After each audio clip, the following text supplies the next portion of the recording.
de luz, nascido amor. Nos diz Leon Denis, liberação intelectual pela conquista da verdade. E nós podemos juntar a isso, conquista da verdade no seu aspecto intelectual, físico, de leis naturais, e conquista, né, no sentido de entendimento das leis espirituais. Ele vai dizer liberdade intelectual pela conquista da verdade, liberação moral pela busca da virtude. Então, nós vamos fazendo esse processo. Vamos aprendendo. E o que é o equilíbrio disso tudo?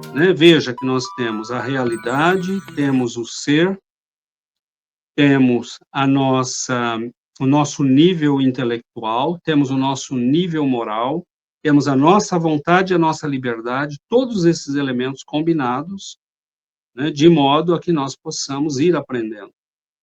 E Emmanuel nos diz, no livro O Consolador, que nós devemos desenvolver neste aparato todo, a evolução moral, a evolução espiritual, moral e intelectual, e nós poderíamos dizer que a combinação de todos esses elementos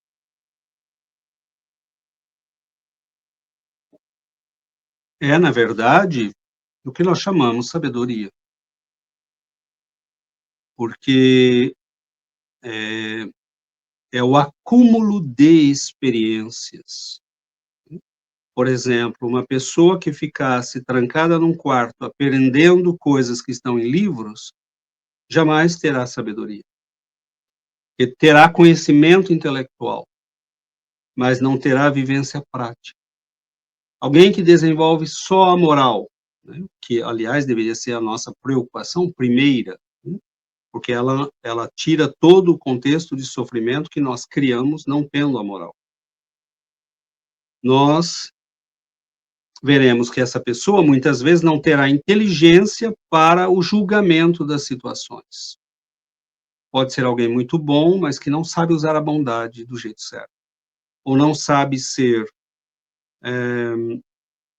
objetivo, firme, em momentos que seriam necessários outros elementos que a bondade. Mas ele já desenvolveu a bondade. Então, a combinação de intelecto, moral, vontade, livre-arbítrio, leis divinas, o entendimento de todos esses aspectos e a vivência de tudo isso vai nos dando aquilo que nós chamamos de sabedoria. E a sabedoria, ela tem uma natureza extremamente prática. Por exemplo, alguém que já entendeu que não entende tudo, diante de uma nova situação, vai fazer o quê? Bom, isso eu não tenho certeza. Então, eu preciso procurar a informação, eu preciso ver se alguém sabe. Eu não vou fazer nada se eu não sei o que é isso, então eu vou procurar. Mas se a pessoa não tem essa sabedoria, ela pode imaginar que é algo que ela conhece e acaba se fazendo mal. Então, nós vamos percebendo que há um mecanismo de aperfeiçoamento enorme, os degraus da nossa ascensão são imensos, são infinitos.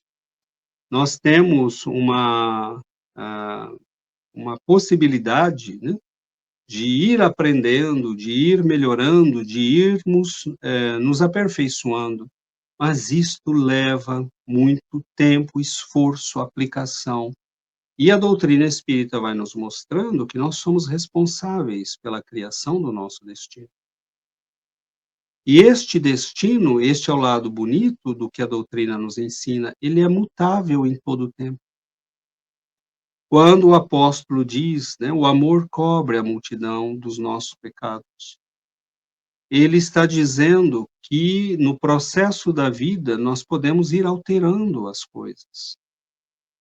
Quando Paulo de Tarso, produz o desastre, de ser um perseguidor e matar os primeiros cristãos, ele disparou no mecanismo da vida uma desarmonia, pela qual ele vai responder.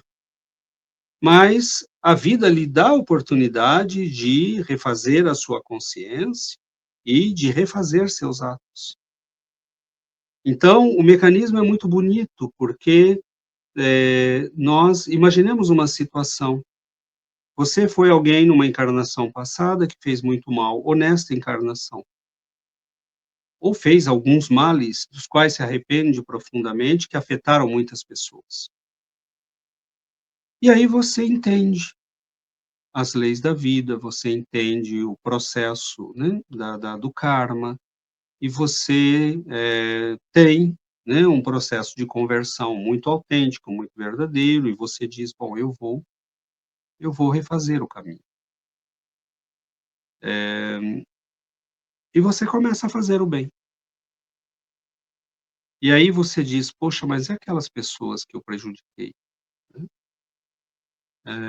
Vamos imaginar que você tenha causado a morte de uma parcela da população pelos teus atos.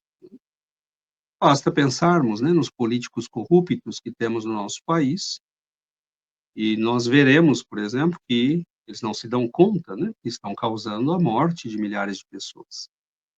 Quando você não resolve o problema da violência e tem 50.000 assassinatos num país por ano, eles são responsáveis disso, mas eles não perceberam ainda, né, então terão que responder por isso. Mas vamos supor que um desses indivíduos, né, esteja nos ouvindo e tenha um choque de realidade espiritual.